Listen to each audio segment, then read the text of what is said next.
तो दोस्तों रिसेंट में बिहार इलेक्शन था, उससे पहले एसआईआर लागू किया था और एसआईआर काफ़ी ज़्यादा न्यूज़ में था।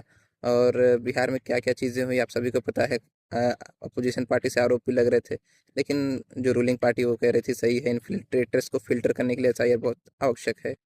तो जो आखिरी एसआईआर हुआ था वो 2002 और 2004 के बीच में हुआ था, जो मेजर एसआईआर हुआ था। नेशन वाइड नहीं हुआ था, लेकिन मेजर वही था। उसके बाद अब एसआईआर लागू हो रहा है, तो बिहार के बाद टोटल 12 स्टेट में एसआईआर लागू किया जा चुका है।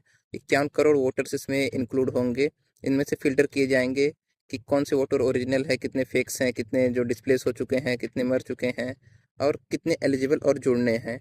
तो इसमें काफ़ी सारे वोटर्स होते हैं जिनका वोट मान लीजिए उत्तर प्रदेश में है, फिर वो शिफ्ट होके पिछले 20 साल में कहीं और जाके रह रहे हैं।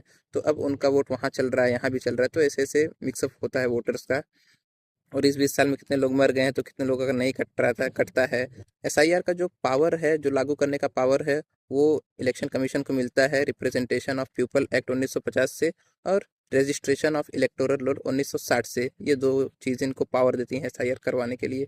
और एसआईआर लागू करने की कोई ऐसी पीरियड नहीं है कि इस इतने पीरियड में होना चाहिए या इतने साल में होना चाहिए। ये इलेक्शन कमीशन के ऊपर डिपेंड करता है कि उसको कब महसूस होता है ज़रूरत एसआईआर का। वो अपने ज़रूरत के हिसाब से वो इम्प्लीमेंट कर सकता है एसआईआर को। तो ये नोट करने वाली बात है कि इलेक्शन कमीशन अपने आप से जब उसका मन करे तब एसआईआर किसी भी स्टेट में लागू कर सकता है। और इसका प्रोसेस कुछ इस तरह से होता है कि बीएलओ जो होते हैं, बूथ लेवल ऑफिसर, वो आपके घर जाएंगे, आपसे डॉक्यूमेंट लेंगे और वेरीफाई करेंगे कि वो पर्सन अभी है या नहीं है, कहीं दूसरी जगह तो नहीं है। ये सब चीज़ें वेरिफिकेशन इसकी होती है। तो ये सब प्रोसेस होने के बाद एक फ्रेश इलेक्टोरल रोल बन के तैयार होता है, जिसमें सभी वोटर्स एलिजिबल होते हैं। वेल ये तो एक हो गया एक साइड। दूसरा साइड जो विपक्ष की पार्टियां हैं और जो विपक्ष के लीडर हैं, ये आरोप लगा रहे हैं सरकार पे। जो एसआईआर है उनमें ज़्यादातर वोट दलित का, आदिवासी का, मतलब पिछड़े समाज का वोट काटा जा रहा है। और इनको काट के निकाला जा रहा है क्योंकि जो इलेक्शन है वो बायस्ड हो चुका है। इलेक्शन कमीशन जो जो इंस्टीट्यूशन है वो उसको कैप्चर कर चुके हैं जो रूलिंग पार्टी हैं। तो अपने हिसाब से वोटर कटवा रहे हैं, जुड़वा रहे हैं। ऐसी सब चीज़ें आरोप लग रही हैं रूलिंग पार्टीज़ पे और इलेक्शन कमीशन पे।